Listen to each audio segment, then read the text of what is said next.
Le Grand Matin Sud Radio, 7h, 8h30, Patrick Roger. Il est 8h13.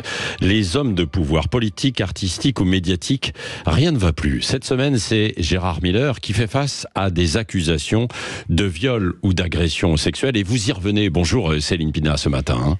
Bonjour. Et oui, après Gérard Depardieu, c'est le célèbre psychanalyste qui en est fait accusé par plusieurs femmes de comportements pour le moins inappropriés lors de séances d'hypnose. L'affaire est sortie dans la presse et les réseaux sociaux, toujours friands de ce type de carburant, s'en sont emparés sur l'air de l'arroseur arrosé. En effet, un extrait d'une intervention d'un Gérard Miller survolté, s'indignant du fait que le ministre de l'Intérieur était resté ministre malgré des accusations de viol, a ressurgi. Le passage n'est pas flatteur, tant le psychanalyste surjoue l'indignation. Mais cette mise en scène de l'émotion, au service de l'accusation d'autrui, tempère sans doute la compassion que l'on devrait éprouver face à la tempête médiatique qu'il subit. Il y a une certaine ironie dans son sort. Cet homme, rarement avare de leçons à donner et de jugements péremptoires en tant que chroniqueur télé, se retrouve dans la position de nombre de ceux qui l'a naguère critiqué. Et alors, comment réagit Gérard Miller ? Eh bien, la défense de l'intéressé est inhabituelle dans ces termes et peut laisser le public interloqué.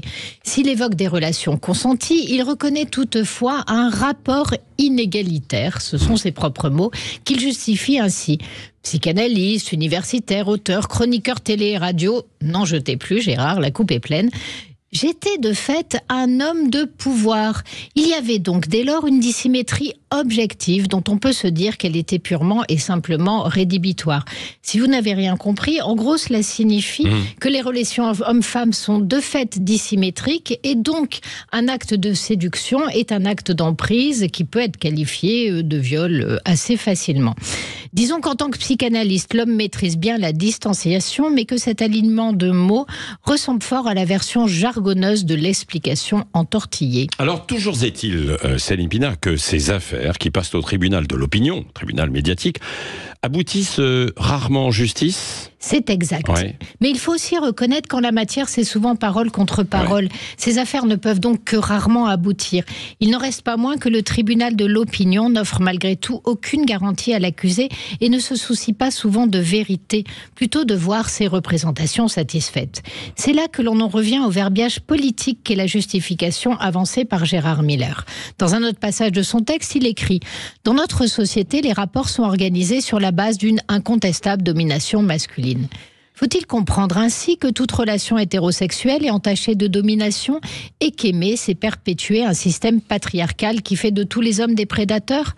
Comment, avec un tel climat de suspicion, ne pas impacter les relations entre les sexes ? Et c'est justement l'objet du livre de Noémie Aliwa, La terreur jusque sous nos draps. Et oui, celle-ci défend avec humour et intelligence la cause de l'amour face à toutes les staliniennes en jupon qui veulent en faire un outil de rééducation politique et ont tendance à réduire tous les hommes à des porcs que l'on balance. Tandis que les nouveaux dragons de la guerre des sexes appliquent le slogan « L'intime est politique », Noémie Aliwa défend justement le contraire. L'intime est privé et doit le rester car c'est un espace de liberté.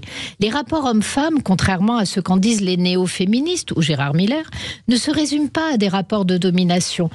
Même s'il y en a aussi. Il y a aussi des liens de désir, d'abnégation, de solidarité, d'amour, de haine, d'intérêt, d'indifférence, etc.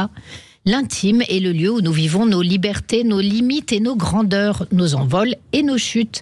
Hannah Arendt ne disait pas moins, qui faisait de la capacité des démocraties à tracer une frontière entre le public et le privé la source finalement des libertés individuelles et collectives. Le public est l'espace où on en rabat sur ses particularismes pour le partager avec les autres. Le privé est l'espace que l'on possède en propre pour nous exprimer. Du respect de cette frontière, de la possibilité d'échapper au jugement d'autrui, de ne pas toujours rendre compte, naissent nos libertés. Voilà pourquoi il ne faut pas laisser les inquisiteurs et leurs fidèles servantes, la terreur, aller jusque sous vos draps. Merci Céline Pina. Bon, Guillaume Bigot, dites-le franchement. C'est bien que des affaires sortent tout de même, quoi, non ? Parce qu'il y a eu probablement aussi une omerta pendant des années, quoi. Alors après, évidemment, c'est le fameux tribunal de l'opinion, non ? Oui, mais il y a à côté quand même arroseur arrosé. Dans cette histoire, oui, totalement. C'est ça, c'est les donneurs de leçons qui se retrouvent victimes des leçons qu'ils donnaient la veille. Mais surtout, cette histoire de terreur sous les draps, il y a une tendance comme ça, c'est indiscutable. Quand Madame Sandrine Rousseau dit qu'il faut mettre des amendes aux maris qui font pas la vaisselle, bon, elle est là en train de dire il faut légiférer dans les cuisines, alors pourquoi pas sous les draps. Mais quand même, c'est une image intelligente, la terreur sous les draps, mais ce n'est qu'une image. Parce que la terreur, c'était le sang qui coulait, c'était la guillotine.